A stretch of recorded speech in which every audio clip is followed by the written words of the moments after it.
It's a very catchy project. The topic is very interesting. Yeah. It's a comedy. It's a musical comedy in the form of a pasticcio. We took arias and duets and we made it into a story about two sopranos who are auditioning for the same role, and what happens when they meet, and how they deal with the competition. Hi, Irina. Hi, Petra. How are you? Good. How are you? I'm fine, thank you. It's so lovely to talk to you again. After I've taken your picture in the window, I remember that so well. Lovely talking to you too again. Yeah. It's amazing to see everybody, after this time, and I know we spoke as well, and you also had many things cancelled and so on, but now it seems that you have some exciting new project. I saw on Facebook and Instagram. Yes, I do. Yes. I'm very excited about this new project. Me and my colleagues together, we have a trio. With Rodica Vica, the amazing soprano, internationally renowned soprano Rodica Vica, and our colleague, the accordion player, Pawel Janas, Polish accordion player, amazing musician, composer, performer. So it's a great team, and yes, we're very excited about this new project called Only One Diva Allowed. Oh, Only One Diva Allowed. I love the title. It's fun. I think it already but catches people's attention. How did you get together, the three of you? Rodica and I met around 10 years ago through a common friend. And we became closer when I moved to Vienna, which is 3 years ago. And Pawel, we were looking for an accordion player for our project. Yeah. And we were searching for someone who fits our vision of the project. And Pawel, we just found him online, basically. Okay. But he has also studied in Vienna, so that was also an important point for us. But now, accordion player. Why specifically accordion player? Rodica came up with this quite original idea, I have to say. She likes this combination of voice and accordion. It's unusual. It's I think this soprano accordion is quite rare. And the accordion is basically like a small orchestra in one instrument. It's very diverse. It can do many things. And you can also transport it easily. That's also another quirk, to keep in mind. Well, the first time I heard the accordion with voice was Davide Damiani. He has a leader. He did a leader program, and with the accordion, and really this fascinated me. And also that the accordion fits so well with classical, that's just you almost always associated with folk or with sort of traditional music and so on, and this was, but I've never heard it with sopranos together, so this would be very interesting. Exactly. I think it's a very catchy project. The topic is very interesting. It's a comedy. It's a musical comedy in the form of a pasticcio. We took arias and duets and we made it into a story about two sopranos who are auditioning for the same role, and what happens when they meet, and how they deal with the competition, basically with each other. And yes, we're very excited to bring it to the public. Yeah. Do you tap into real life experiences when you say the competition? Is there a lot of that going on when you do auditions? Of course. It's 100% inspired from reality. Oh, really? So to Okay. speak. Yes. And I think everybody who's in this business will relate to some aspect of our little story. Yeah. Yes. So now, where are you in this process of this program? Before I mention where we are, I would also like to mention that we have another accordion player as part of our team. Yeah. Her name is Yilin Han, and I think you've already met her. You've done an interview with her. Yes, I've done an interview. Amazing girl. Amazing musician, Yes. extremely musical, Oh, extremely I'm so talented. excited. Yes, Yeah. and she's part of the program as well. And hopefully we will let you know soon about our performance dates. So this is exactly the point where we're at. We're in discussions with organizers, and we will reveal the dates towards the end of the fall of our show. Oh, that's exciting. So this is well, I don't know how these processes work, but is this how it's how you usually do it? So it's this concept of this idea, and you work with it, and you have to sort of establish it already with costume, with a whole program, and then you can go out and then you can market your idea. Is that how you work on these projects?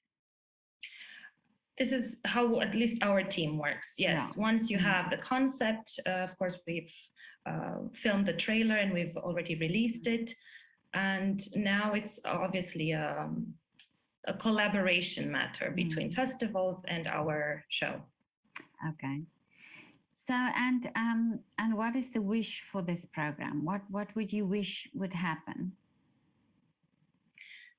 We would like to take it on tour to as many places as possible. We would like to send also a message of solidarity between singers and artists. That's also part of the little story that we have.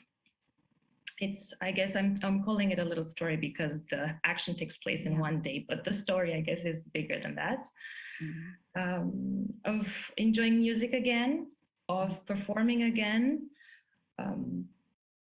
bringing art back, and also in a more original way, not perhaps in the most standardized way of the way people go to a classical concert and how they view classical music, in a more relaxed, fun way as well. So I believe these are our goals.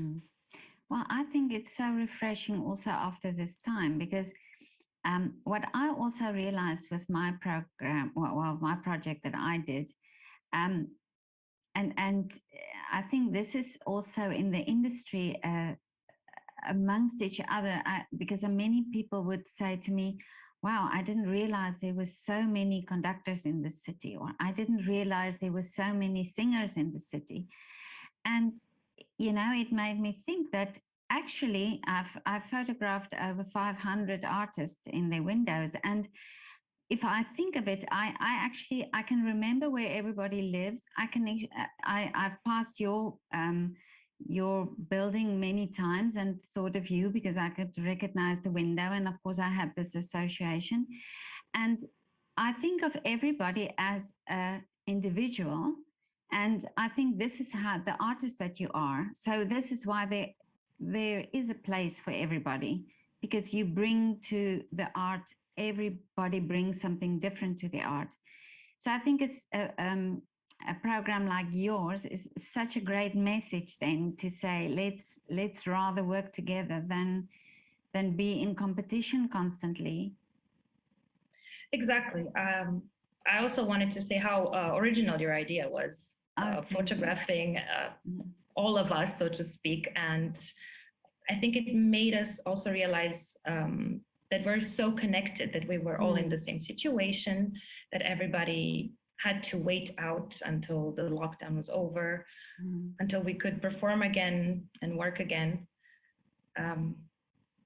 Yes, I think we're more connected than we are separate. Yes. I actually hear that from many people saying, you know, that they feel more connected, and that I think there are many collaborations that probably would not have happened, but I think this very much feeling of let's stick together or let's do something together that people were feeling. Your project is really your program. It caught my eye immediately how you presented it and the title, as I say, it was I found it very catchy and I really hope that, and I would love if you can just keep me posted about what's happening and we can talk again, maybe to the whole cast of this project. That would be also be lovely. Yeah. We would love to talk to you, all of us together. Yeah. And we will let you know very soon when the dates are coming up. Of course, everything will be public on all our Facebook pages, on all the social media platforms, of course. That would be great. But now, and something else, you also teaching, I see. Yes. Yeah, yes, so I tell teach. Me about this. It's something that I didn't expect to enjoy so much. Yeah. I was in contact with the VHS, the Wiener Volkshochschule, since before the pandemic started. But then the pandemic happened and I had to stop. However, they are opening their doors again for people to come in person and sing. And one of the classes that I teach, or that I will start teaching in October, is called Musical Ensemble. And it's meant for people who want to sing and act. So I will be using my operatic background and my experience on stage to teach them. It will be more of a collaboration. I like to think of teaching as more of an exchange of knowledge and feelings and interests and passion. So it's duets, tercet, trios and such from musicals and operas that the participants will learn, and then we will stage it together. So it's the concept is simple. What is the age group you're teaching? It's quite open. I think from adolescents or to even older people, whoever is interested. Oh, I see. Okay. Yeah. Yes. So it's for people who just want this experience and but that's wonderful because I think exactly. Yeah, I think this is also necessary to bring an appreciation also for for people who don't want to do it professionally, but they want to enjoy doing this art as well. Exactly. What impresses me about Vienna, amongst many other things, is how much people enjoy singing here and enjoy making music. Really? And not only musicians, but people who are in other walks of life, and how much joy it brings to people. And so usually I get a lot of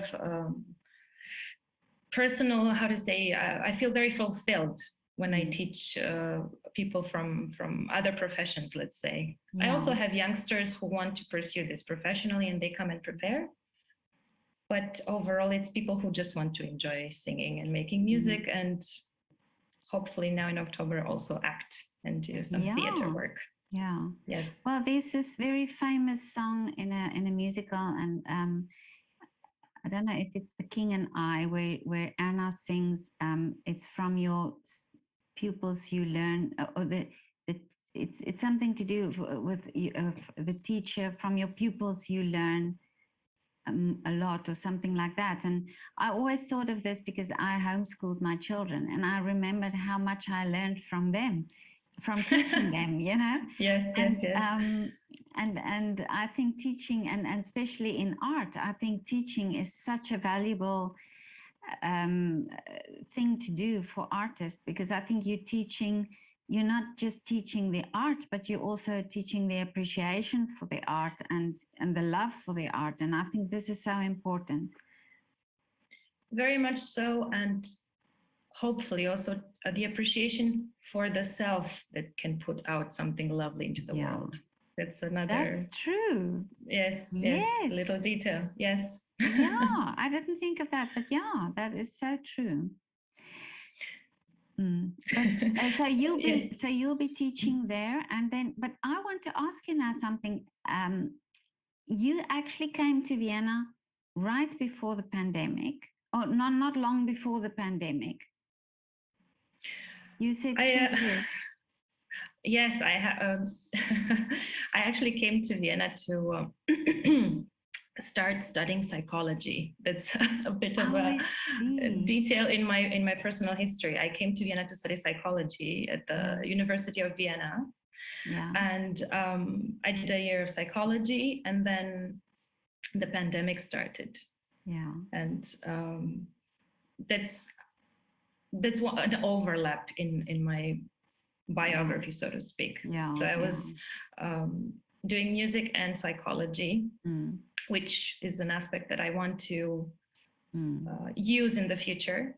Yeah. Which I think is I think it's a great combination, because I think there's a lot of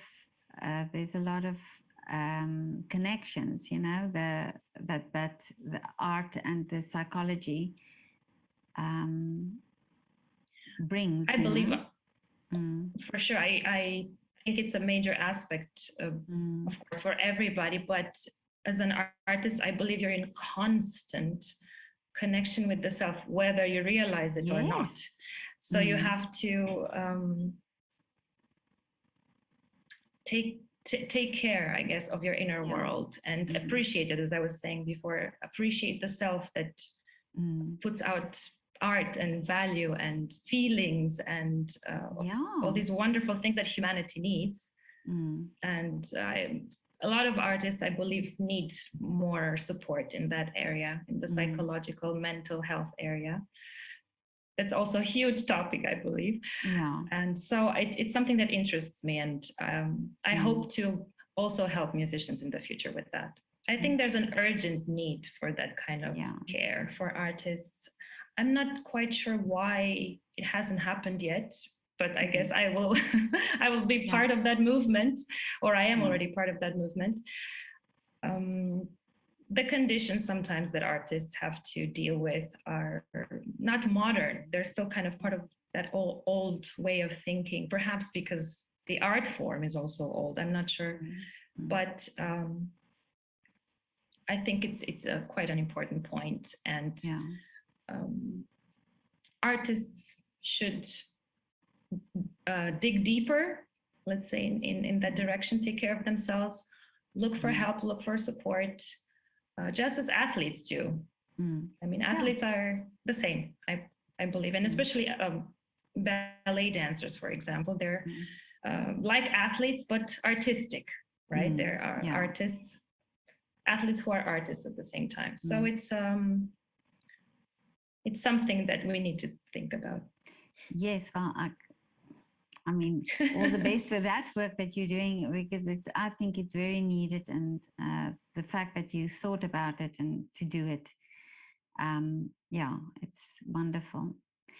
But and I will just bring it, I guess, back to our project, because one of the lovely things about the project, we started it during the pandemic, as you said. We wanted to be proactive, to do something together, Rodica and I.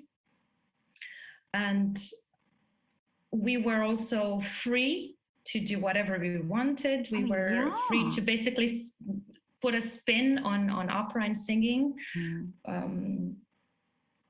perhaps laugh at the whole prima donna concept, yet at the same time show what a prima donna can do.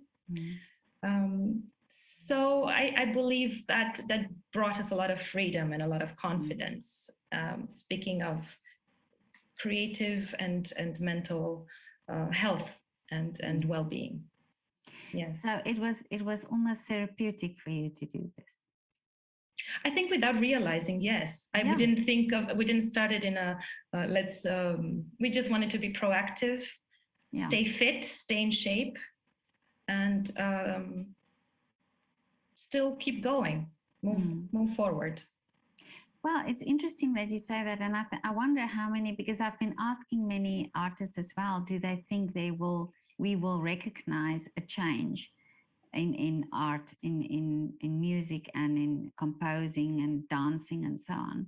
And now that you're saying that you had that freedom and that you felt you could tap into those things, it shows that they will be without and like you say, without you really realizing. So I think I think this time might have been, yes, hard for the arts. I can imagine, and also, but also a way of freeing yourselves, you know, from this old way of thinking and way of doing. Exactly. Yes. Sometimes a strong need creates innovation, I guess. Yeah. Yes. Well, I must say, I'm also a changed woman after 500 pictures, because I've spoken to many people, and what initially I just wanted to do a few pictures and cheer people up, and it evolved into something much greater. And I mean, I'm changed after it, after doing it, and because of hearing and listening to people, and also, you know, having my own process through the time doing it, you know. So yeah. May I ask how did it change you? In what ways? It changed in me.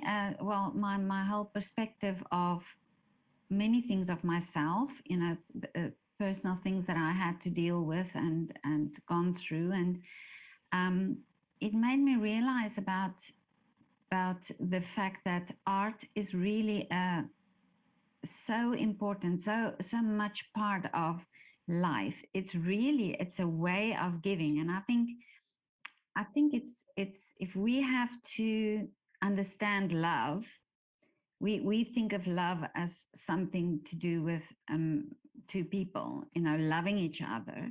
But if you think of the act of love, really, the act of love is something that you give without really wanting anything, wanting anything in return, yet you get something in return. And I think for artists, you have your whole lives, you spend not 3 years, oh, now I'm a singer.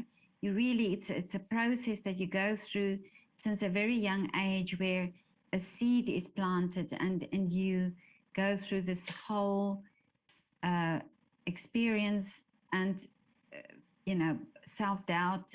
You have so many obstacles to overcome, you have so many sacrifices to make, and then you come and you give this art, you know, and I think you give this part of yourself to a public. And I think there's many things that we don't realize. We just see you on a stage, and we think, oh, it's glamorous, but there's so much going on behind the scenes. And this I saw, you know, I saw where people live, I saw how they live, how they sacrifice, you know, even that, the lifestyle, just to be able to play the violin, just to be able to play the piano.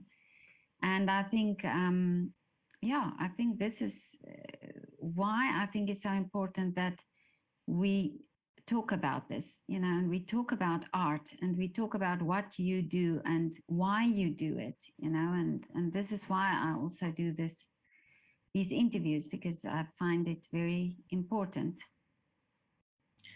It's very important for people to of course, again, know what art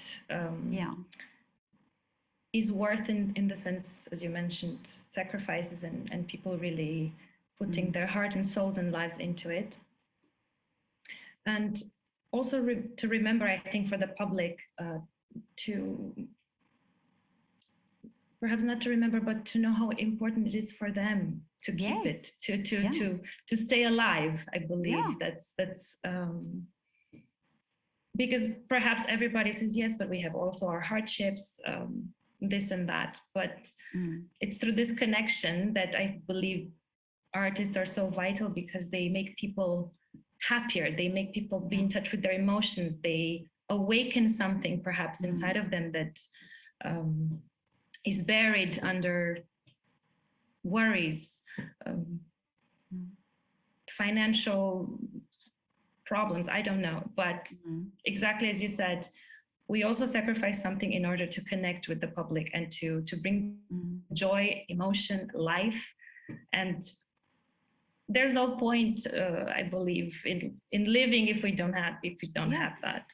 But if you think, when everything was taken away from us, basically in this time, we all reverted to art, even if it was cooking or baking. I think this is a form of art, but everybody started doing something. You know, they started either painting or knitting or doing something in the house. But our natural instinct was to create, to start Yes. doing things.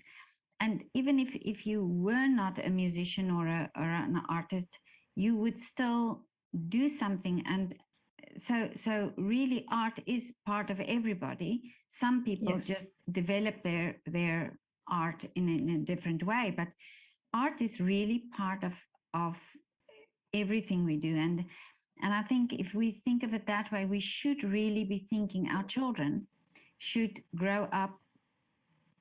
That should really be the first subject or subjects in school to be taught as art, and alongside maths and science, it should be there, you know. So this is also something that I'm very passionate about, is we have to get art back in the schools, I think. Yes, we do. I do. Yeah. I guess it's part of our humanity. Yeah. Or it's such a strong part of who we are as human beings. And if we don't embrace or cultivate that side, I think we're missing out on something very important. Yeah, exactly. Yeah, this is why the teaching is always for me. When I see somebody's teaching, I'm always so interested, because I think it's so important that you do that. And as I said, it's extremely rewarding. I did not expect really it to feel so wonderful. So I'm very happy to do that as well. Well, congratulations, and you know, I'm very impressed that you do that, and you know, take time to do that as well. So that is very important. Well, Irina, we are going to talk some more later when you announce your release of this project. I would so love to see that. It's I think it's you know, it sounds very interesting. So you will let me know.